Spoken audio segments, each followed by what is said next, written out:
Bonjour et bienvenue pour parler ensemble de cette nouvelle lune en Capricorne qui s'annonce.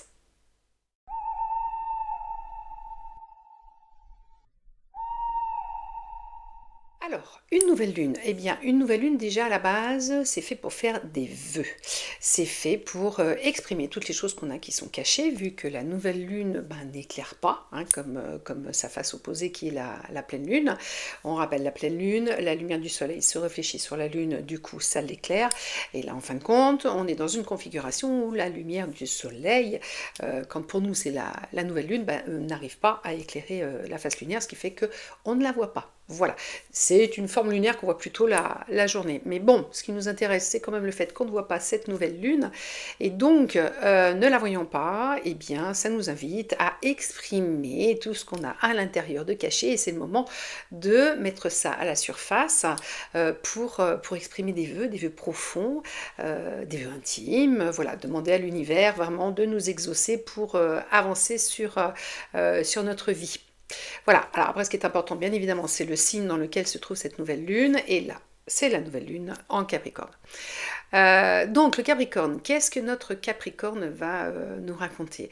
Le Capricorne déjà à la base c'est un signe astrologique un petit peu particulier, il est constitué de deux parties, on a la queue du dauphin qui correspond à la partie postérieure et à l'avant on a un corps de chèvre. Donc techniquement parlant c'est une créature un petit peu particulière avec deux pattes de chèvre et puis une queue de dauphin, ce qui n'est pas toujours pratique pour avancer. Donc on est sur cette configuration là. Le Capricorne est l'opposé au niveau zodiaque du Cancer. Le Cancer, donc notre petit crabe à pince, et ils ont la particularité tous les deux, en fait, compte d'être sur plusieurs éléments. Alors le Cancer, c'est vraiment l'eau, l'émotionnel, et le Capricorne, c'est vraiment la terre, la sécurité, la stabilité, la vie courante, la vie concrète, l'incarnation. Mais tous les deux, en fait, compte, sont aussi une partie dans la mer, une partie sur terre, une partie sur l'air. Le Cancer, le crabe, on comprend bien qu'il est dans l'eau, mais aussi il arrive à marcher sur la plage et à grimper quelques petits rochers. Donc sur la plage, on est sur l'élémentaire, et sur les rochers, on s'élève un petit peu au-dessus du niveau de la mer, et donc du coup, on se retrouve sur l'élément air. Et le Capricorne, et bien la même. En fait, il est bien évidemment un élément de terre, hein, mais avec sa queue de dauphin, il est quand même relié à l'eau, hein, à l'eau de l'océan. Et puis avec ses pattes, il peut grimper comme une chèvre, comme un bouquetin, sur les montagnes et sur les cimes. Ce qui va nous donner beaucoup d'explications particulières par rapport du coup au Capricorne. Voilà, donc on va dire que ces deux-là sont amphibies, et puis bon évidemment c'est pas étonnant qu'ils soient à l'opposé l'un de l'autre, mais surtout complémentaires, puisque le Cancer va nous apporter la partie émotionnelle que le Capricorne a peut-être pas trop, hein, vu qu'il est très sérieux, très concentré. Et puis du coup, le Capricorne va aussi nous apporter la partie je persévère au Cancer, puisque le Cancer ultra sensible peut vite partir en sucette un tout petit peu dans ses émotions et baisser les bras trop vite, en fait, compte au final. Donc, pourquoi notre Capricorne est relié, entre autres, à ces énergies de persévérance, de stabilité, de fiabilité, aussi des fois un petit peu de sérieux. Les Capricornes, c'est pas les boutons de train non plus du zodiaque, hein, même si, évidemment, comme tout le monde, ils savent s'amuser. Parce qu'en fin de compte, au final, du coup, le Capricorne déjà a vu son équipement, et comme on l'a dit, c'est pas toujours facile d'avancer avec une côte de dauphin et deux pattes de chèvre. Il va monter les cimes, il va aller plus haut, il va grimper difficilement, il va falloir qu'il s'accroche, il va falloir qu'il peine hein, pour avancer sur terre et puis pour éventuellement grimper dans les airs, grimper sur les cimes.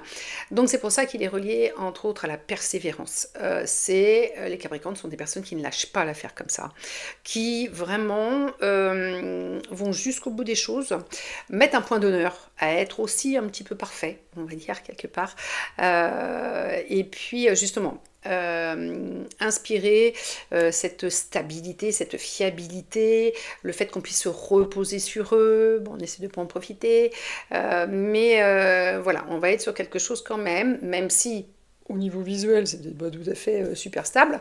On est quand même sur quelque chose vraiment de très stable, de très ancré, de très sûr et de persévérant et de je vais jusqu'au bout des choses. Voilà, c'est aussi une bête à cornes, hein, donc on a un petit côté têtu quand même derrière, mais qui du coup permet de tenir le choc face à l'adversité et puis face au projet qu'on s'est mis à vouloir faire automatiquement. Donc voilà, on est gouverné au niveau du Capricorne par la planète Saturne, que moi je m'imagine toujours comme un vieux sage, barbe blanche, cheveux blancs, bâton de pèlerin, bon pas le Père Noël, hein, mais plutôt un truc du genre Gandalf, voilà. Donc le sage, celui qui a vécu, celui qui a de l'expérience, celui qui est toujours de bons conseils, celui qui inspire la confiance, la sécurité, toutes ces choses-là. Donc Saturne, ça va être ça. Saturne, c'est une planète qui attire, puisqu'elle a ses anneaux, donc elle attire un petit peu tous les météorites, tous les petits bouts esselés de l'univers qui viennent se regrouper et graviter autour d'elle, en fait. Donc on est sur ce côté attraction de sécurité, de je suis perdu dans le monde, dans l'univers, et hop, tiens, je vais aller m'agglutiner sur cette place-là, vu qu'il y a beaucoup de monde qui est déjà là, la place ne doit pas être mauvaise, et puis on doit être en sécurité, on doit bien se sentir à côté de notre Saturne, et donc du coup à côté de notre Capricorne. C'est pour ça aussi qu'on est sur cette sécurité, en plus de l'élémentaire, hein, c'est de cette sécurité qu'inspire le Capricorne. Donc on est là. Si vous prenez Saturne et que vous montez un tout petit cran son anneau, on se retrouve avec l'émoticône de l'ange. Voilà, on est sur quelque chose de très sage, de très inspiré, de pas farfelu, de pas qui part en sucette dans tous les sens. Voilà, quelque chose de rassurant, hein. Le Capricorne, il est rassurant. Donc, bien évidemment, on va aller faire des vœux en fonction de cette énergie-là. Hein, c'est pas le moment d'aller faire des vœux sur autre chose. Donc, le vœu principal à faire sur une nouvelle lune en Capricorne, ça va être je demande à l'univers de m'aider, de faire tout son possible pour que je puisse persévérer dans ce projet, persévérer dans cette tâche, persévérer dans cette situation qui est peut-être pas très facile à vivre, mais je veux pas lâcher l'affaire.